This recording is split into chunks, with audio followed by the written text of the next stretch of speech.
क्या आप जानते हैं भगवान राम की मृत्यु से जुड़े ये रोचक तथ्य? जाने क्या है पूरी कहानी। अगर आप प्रभु श्री राम के भक्त हैं और इस बात से अनजान हैं कि उनकी मृत्यु कैसे हुई थी, तो जाने श्री राम की मृत्यु से जुड़े कुछ तथ्यों के बारे में। भगवान श्री राम को भला कौन नहीं जानता है।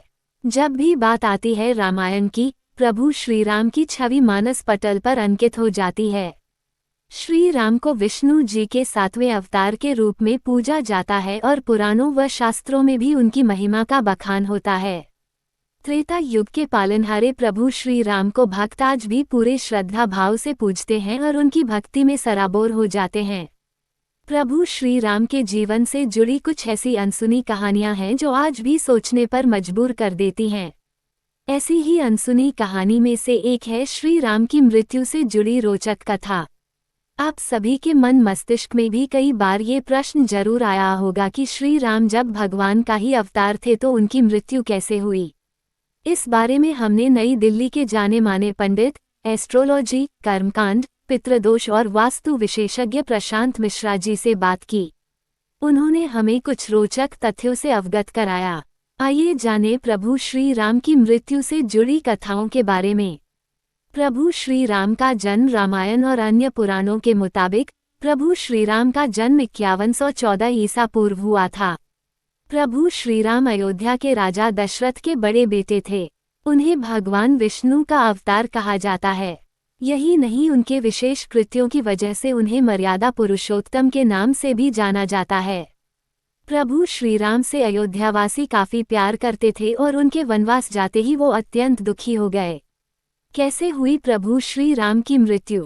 पहली कथा, प्रभु श्री राम की मृत्यु से जुड़ी कई कथाएं प्रचलित हैं। एक कथा के अनुसार सीता ने अपने दोनों बच्चों लव और कुश को प्रभु श्री राम को सौंपा और धरती माता के साथ जमीन में समा गईं। सीता के जाने से प्रभु श्री राम इतने दुखी हो गए कि उन्होंने यमराज से सहमति लेकर सरयू नदी में जल समाधि ले ली। दूसरी कथा, भगवान श्री राम ने धरती पर 1000 वर्षों से भी ज्यादा समय तक शासन किया। अपने इस लंबे शासकाल में भगवान राम ने कई ऐसे काम किए जिन्होंने हिंदू धर्म को एक गौरवमयी इतिहास प्रदान किया। पंडित प्रशांत मिश्रा जी बताते हैं कि पद्म पुराण के अनुसार भगवान राम जब अपना अवतार काल समाप्त करके एक ऋषि का रूप धारण करके आए तब काल यानी यमराज भी एक ऋषि के रूप में आए और उन्होंने राम जी से बात करने का आग्रह किया। तब श्री राम ने काल से कहा कि कोई हमारे बीच न आए। उस समय प्रभु श्री राम ने भ्राता लक्ष्मण से कहा कि वो एकांत चाहते हैं और काल से वार्तालाप करना चाहते हैं, इसलिए आप दरवाजे पर खड़े हो जाएं जिससे कोई भीतर प्रवेश न कर सके। इतनी देर में ऋषि दुर्वासा वहां आ गए और राम जी से मिलने का आग्रह करने लगे। लक्ष्मण जी के मना करने पर भी ऋषि नहीं माने और क्रोधित होकर बात करने लगे। लक्ष्मण जी दुर्वासा के क्रोध से बचने के लिए कमरे में प्रवेश कर गए जहां श्री राम वार्तालाप कर रहे थे।